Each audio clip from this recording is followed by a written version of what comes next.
오늘 우리에게 주시는 하나님의 말씀 룻기 4장 1절에서 12절에 있는 말씀입니다. 찾으셨으면 다 함께 읽겠습니다. 보아스가 성문으로 올라가서 거기 앉아 있더니 마침 보아스가 말하던 기업 물을 자가 지나가는지라. 보아스가 그에게 이르되 아무개여 이리로 와서 앉으라 하니 그가 와서 앉음에 보아스가 그 성읍 장로 10명을 청하여 이르되 당신들은 여기 앉으라 하니 그들이 앉음에 보아스가 그 기업 물을 자에게 이르되 모압 지방에서 돌아온 나오미가 우리 형제 엘리멜렉의 소유지를 팔려 함으로 내가 여기 앉은 이들과 내 백성의 장로들 앞에서 그것을 사라고 내게 말하여 알게 하려 하였노라. 만일 내가 물으려면 물으려니와 만일 내가 물으지 아니하려거든 내게 구하여 알게 하라. 내 다음은 나요 그 외에는 물을 자가 없느니라 하니 그가 이르되 내가 물으리라 하는지라. 보아스가 이르되 내가 나오미의 손에서 그 밭을 사는 날에 곧 죽은 자의 아내 모압 여인 룻에게서 사서 그 죽은 자의 기업을 그의 이름으로 세워야 할지니라 하니 그 기업 물을 자가 이르되 나는 내 기업에 손해가 있을까 하여 나를 위하여 물으지 못하노니 내가 물을 것을 내가 물으라. 나는 물으지 못하겠노라 하는지라. 옛적 이스라엘 중에는 모든 것을 물으거나 교환하는 일을 확정하기 위하여 사람이 그의 신을 벗어 그의 이웃에게 주더니 이것이 이스라엘 중에 증명하는 전례가 된지라. 이에 그 기업 물을 자가 보아스에게 이르되 내가 너를 위하여 사라 하고 그의 신을 벗는지라. 보아스가 장로들과 모든 백성에게 이르되 내가 엘리멜렉과 기럨과 말론에게 있던 모든 것을 나오미의 손에서 산 일에 너희가 오늘 증인이 되었고 또 말론의 아내 모압 여인 룻을 사서 나의 아내로 맞이하고 그 죽은 자의 기업을 그의 이름으로 세워 그의 이름이 그의 형제 중과 그곳 성문에서 끊어지지 아니하게 하매 너희가 오늘 증인이 되었느니라 하니 성문에 있는 모든 백성과 장로들이 이르되 우리가 증인이 되나니 여호와께서 내 집에 들어가는 여인으로 이스라엘의 집을 세운 라헬과 레아 두 사람과 같게 하시고 내가 에브랏에서 유력하고 베들레헴에서 유명하게 하시기를 원하며 여호와께서 이 젊은 여자로 말미암아 내게 상속자를 주사 내 집이 다말이 유다에게 낳아준 베레스의 집과 같게 하시기를 원하노라 하니라. 아멘. 오늘 본문은 보아스가 나오미와 룻의 기업 물을 자가 되는 법적 과정을 보여주고 있습니다. 지난밤 룻을 향해서 내가 기업을 물으겠다 이렇게 약속했던 보아스는 성문에 나갑니다. 기업 물을 권리와 의무는 가까운 친족 순으로 부여되기 때문에 보아스는 자신보다 우선권이 있는 사람을 만나서 먼저 의향을 물어보지요. 그 사람이 기업을 물지 못하겠다 이렇게 말하자 즉시 그러면 내가 하겠다 이렇게 확정합니다. 그러자 사람들은 보아스의 헌신과 희생을 칭송하면서 네가 유력하고 유명한 자가 되기 바란다. 내 집이 크게 흥하길 바란다. 이렇게 축복을 하고 있습니다. 룻은 이제 더 이상 불쌍한 이방 여인이 아닙니다. 바로 그 놀라운 복을 받을 보아스의 아내 아닙니까? 저는 이 복이 우리 모두의 복이 되기를 원하는 간절한 마음을 담아서 그 외에는 물을 자가 없느니라 라는 제목으로 하나님의 말씀을 나누고자 합니다. 오늘 본문을 이해하려면 율법의 기업 물으기를 먼저 좀 확인할 필요가 있어요. 기업이란 하나님께서 우리에게 주신 터전을 가리키죠. 물은다는 말은 되돌려준다는 얘기입니다. 그러니까 삶을 그대로 회복시켜준다. 그게 기업 물으기예요. 만약에 형제가 너무 가난해져서 하나님이 주신 토지를 타인에게 팔았다면 내가 돈을 주고 그 토지를 사서 형제에게 돌려줘야 돼요. 형제가 노예로 팔렸다면 내가 돈을 지불하고 속량해서 그 형제를 자유인이 되게 해줘야 됩니다. 만약에 형제가 부당하게 죽임을 당했다면 내가 그 원수를 갚아줘야 돼요. 또 아들이 없어서 죽어서 대가 끊어지게 됐다면 내가 죽은 자의 아내와 결혼해서 아들을 낳아서 그 사람의 대를 이어줘야 됩니다. 기업 무르기의 수혜자 입장에서는 세상에 이렇게 크고도 놀라운 은혜가 없을 거예요. 그런데 수혜자 입장에서는 위기에 빠진 형제를 도우려고 하다가 자기가 망할 수도 있는 아주 위험천만한 그런 일입니다. 그런데 오늘 보아스가 이 힘든 일, 이 어려운 일을 하겠다고 자처했어요. 그러니까 온 베들레헴 사람들이 보아스를 이렇게 축복하는 것도 참 이해가 되죠. 보아스가 기업을 물으려는 이유는 물론 율법이 그것을 명령하고 있기 때문입니다. 그런데 오늘 본문에 나오는 보아스를 보면 너무 적극적이에요. 너무 주도적으로, 게다가 치밀한 계획까지 세워서 차근차근 일을 진행하는 것을 볼 수 있습니다. 자기가 손해보는 일인데 그걸 이렇게 추진하고 있어요. 왜일까요? 바로 사랑에 빠졌기 때문입니다. 사랑에 빠지면 우리 모든 사람은 사실 바보가 돼요. 저는 대학교 2학년 때 막 대학교 1학년이 되어서 서울에 올라온 아내를 만나서 한눈에 이렇게 됐습니다. 순수한 아내가 서울물이 들기 전에 온갖 감언이설로 홀리고 꼬드겨서 사귀는 데 성공했어요. 근데 우리의 사랑을 방해하는 존재가 있었습니다. 그게 누구냐면 아내가 다니는 학교의 경비 아저씨였어요. 제 아내는 여대에 다녔는데 그 여대에는 남학생이 들어갈 수가 없었습니다. 그래서 학교 교문 앞에 벤치를 보면 그 벤치에 언제나 여자친구를 기다리는 남자들이 쭉 앉아 있는 거예요. 그 사람들은 그곳을 바보 스테이지 이렇게 불렀습니다. 저같이 건강한 지성과 상식을 가진 멀쩡한 사람도요, 사랑에 빠지니까 그 많은 바보들에 껴서 앉아 있는 걸 보았습니다. 그냥 앉아 있는 게 아니에요. 만나면 뭐 하지 오늘은 어디 갈까? 무슨 말을 해야 좀 멋있어 보일까? 이런 고민을 하느라 머리가 아주 그냥 팽팽팽 돌아갔었어요. 오늘 본문의 보아스가 딱 이런 상태입니다. 먼저 보아스는요, 새벽에 룻을 집에 돌려보내자마자 아침 일찍 성문에 나갑니다. 본문을 보면 보아스가 아침 일찍 나갔다는 말은 없어요. 그런데 당시 유대인들은 밤에는 안전하게 성 안에 있다가 해가 뜨면 성 밖으로 나가서 가축을 치거나 농사를 지었습니다. 아침 일찍 그렇게 했어요. 그리고 이렇게 사람들의 왕래가 많을 때 성읍의 장로들은 성문에 앉아서 성읍의 그런 주요 사안을 논의한다든지 백성들의 분쟁을 재판했습니다. 오늘 보아스는 해야 할 일이 아주 많습니다. 자신보다 기업 물을 권리가 앞선 그 사람을 만나서 단판을 줘야 돼요. 이것을 법적으로 승인해줄 장로들의 모임도 요청해야 됩니다. 게다가 기업 물기는 호적, 상속, 재산에 관한 법이기 때문에 증인이 꼭 필요합니다. 그래서 보아스는 이 모든 조건을 단숨에 충족시킬 수 있는 시간과 장소를 해 뜬 직후 성문으로 정한 거예요. 보아스는요, 밤새도록 이 계획을 세웠을 겁니다.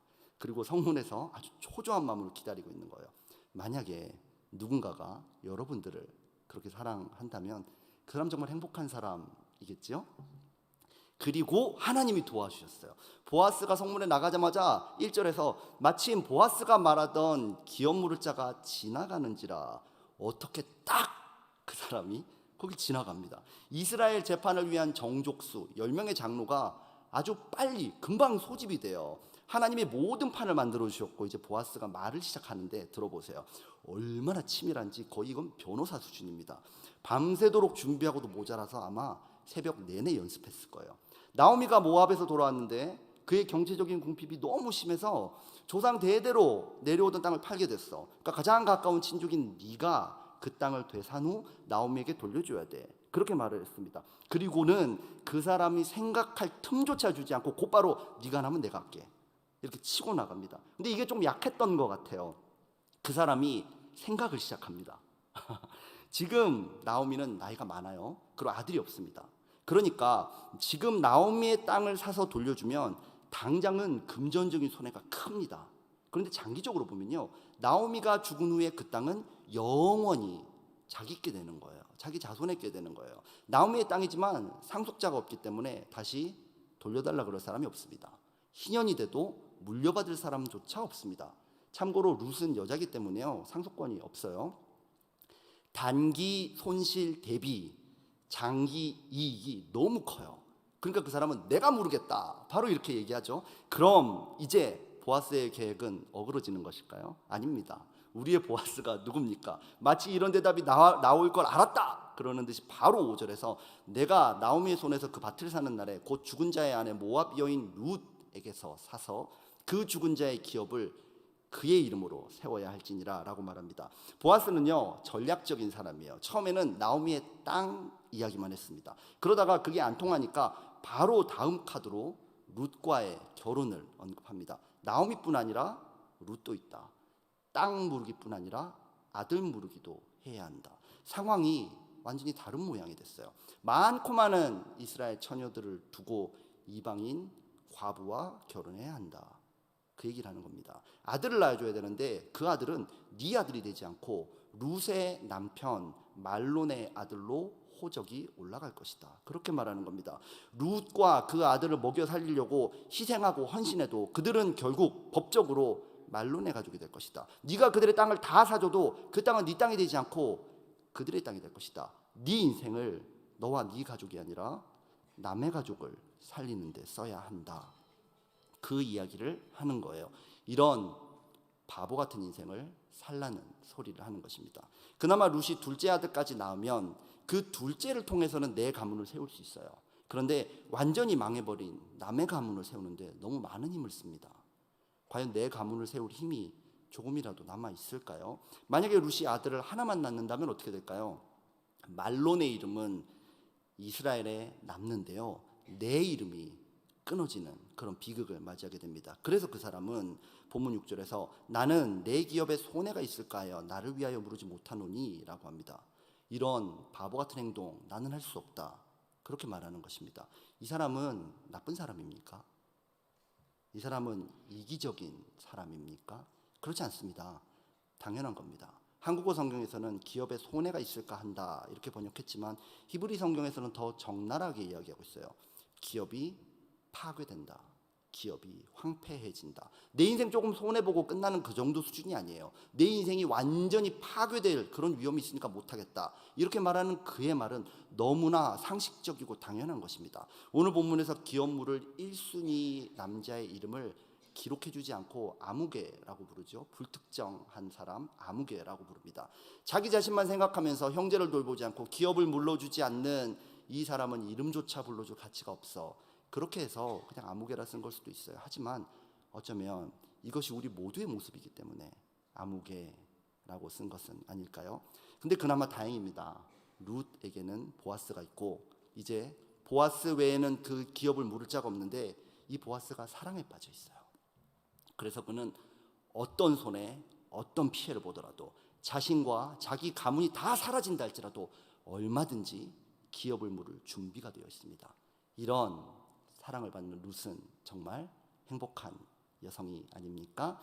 이것은 마치 구원받은 우리의 모습과 같아요. 우리는 죄로 인해서 모든 것을 잃어버리고 저주 가운데 살고 있었습니다. 완전히 망한 인생이에요. 그런데 예수님이 우리의 인생을 회복시키고 역전시키고 살리시려고 자기 모든 것을 버리셨어요. 보아스가 아침 일찍 일어나서 기업 무르기를 준비하듯이 예수님도 영원한 구원을 준비하셨습니다. 그런데 그게요, 자기 자신을 파괴하는 일이었어요. 하나님의 아들이 우리를 위해서 모든 것을 내어주고 모든 것을 빼앗기고 자기 자신, 자기 존재까지 부인하심으로 그의 삶이 파괴되고 그의 삶이 황폐해지고 그가 처참하게 죽으심으로 우리는 나음을 받고 구원을 받았다는 것입니다. 그분은 왜 그렇게 하셨을까요? 하나님이 명령하셨어요. 맞습니다. 물론 그렇습니다. 그런데요, 한 가지 이유가 더 있어요. 보아스가 룻을 사랑하듯이 예수님도 가슴 터질 듯한 사랑으로 우리를 사랑하셨기 때문입니다. 우리야말로 정말 행복한 사람 아닙니까? 예수님 외에는 우리의 기업을 무르고 구원해 줄 분이 없는데 그분이 우리를 사랑하신다. 그것이 바로 복음인 줄 믿습니다. 지금 나오미의 집에 있는 룻은 아침 일찍 보아스가 뭐라고 했는지 잘 몰라요. 제가 볼 때는 룻은 거의 자고 있을 겁니다. 왜냐하면 전날 하루 종일 일을 했어요. 그리고 집에 와서 쉬지 못한 채로 꽃단장을 하고 타작마당에 나가야 했습니다. 타작마당에서 보아스를 만났을 때는 그 가슴 떨려서 잘 수 있었겠습니까? 아마 밤새도록 잠을 못 잤고 육신이 피곤하고 스트레스, 여러 가지 마음의 어려움 때문에 아마 지금 룻은 깊은 잠에 빠져 있을 겁니다. 그런데요, 보아스는 그렇지 않아요. 보아스도 잠을 못 자는데요, 보아스는 아침 일찍 일어나서 성문에 나가서 룻의 구원을 준비하고 있습니다. 그리고요, 잠든 룻, 그 룻을 향해 가겠지요. 그리고 언젠가는 문이 열릴 겁니다. 너는 내 사랑하는 자다. 내가 널 회복할 거야. 이렇게 보아스가 찾아오지 않겠습니까? 혹시 오늘 여러분들이 처한 삶은 어떻습니까? 아직도 많이 피곤하세요? 많이 고단하신가요? 미래가 보이지 않고 속썩이는 일 너무 많고 그럴 거예요. 그런데요, 분명한 사실이 있어요. 예수님은 우리를 사랑하신다는 것과 우리를 회복시킬 힘은 바로 그분의 사랑이라는 것입니다. 오늘도 그 사랑을 우리가 의지한다면 오늘 하루의 모든 문제와 상황을 넉넉히 이기고 승리하게 될 줄 믿습니다. 아멘. 우리 다 함께 기도하겠습니다. 주님 감사합니다. 사랑받기에 합당하지 않은 죄인에게 하나님께서 일방적인 사랑을 베푸시며 우리의 기업 물을 자로 예수 그리스도를 보내주셨습니다. 감사합니다. 환난이나 곤고나 박해나 기근이나 위험이나 이 세상 그 무엇이랄지라도 우리를 그리스도 예수 안에 있는 하나님의 사랑에서 끊을 수 없습니다. 그 사랑 앞에 나아가 승리하는 우리 되게 하여 주옵소서. 감사드리며 예수님의 이름으로 기도합니다. 아멘.